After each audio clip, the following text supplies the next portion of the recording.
Hello, Sir Aldrin. Kumusta po? Redman Toys Raymond here. So, ito sir, testingin lang natin sir yung unit na order nyo. The WE Glock 18 4 Series T4.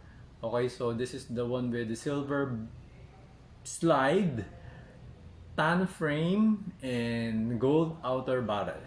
Okay, ayan sir. Right, so ayan, makita nyo naman, fiber optic front and rear sight, no? Race trigger. Okay, so yung trigger niya, ibang klase, okay? Stippling and magwell. Okay? So ito, nilagyan natin ng bala. So medyo na-testing ko na siya kanina and working. Kaya ginawa, pakita ko sa inyo ngayon. Okay, so ayan.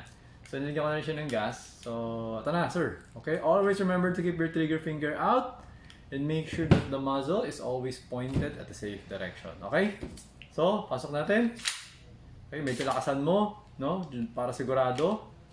Kasi may magwell siya, so medyo tinutulak na palabas yung magazine. Okay? Tapos, kasanin natin. Yan yung BB. Okay, so, ating chronograph. Okay, 00. So, pakita ko lang kung ilan yung power. Yan. Kasi kanina, ano to 350 plus Eh, ginagamit ko na, kaya medyo bumaba na siya to 312 kanina siya. Parang 360 yata ito kanina, yung unang putok. Yan, okay, 351. Okay? So, yan. Isa pa. 346. Okay? So, ngayon, testingin naman natin yung switch niya sa full auto. So, burst mode. Okay, burst mode. So, check ko lang kung marami pa bang bala.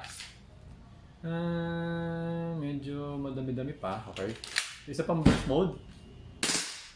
Okay. Tapos, full auto ka na siya. Ubusin ko na. Okay. So, ayan. Open chamber. Wala nang bala. Okay. So, removing the magazine. Tapos, pull back the slide. Switching to semi-auto. Okay. Ayan. Okay na siya. Alright. So, ayun sir, okay na tong unit nyo. So, papakaw na siya, tapos dalhin ko na siya sa courier tomorrow. Okay? So, ayun sir Aldrin, thank you for your order. Until next transaction po, always remember to stay safe, stay great, be good, and be thankful always. God bless po sir. Bye-bye.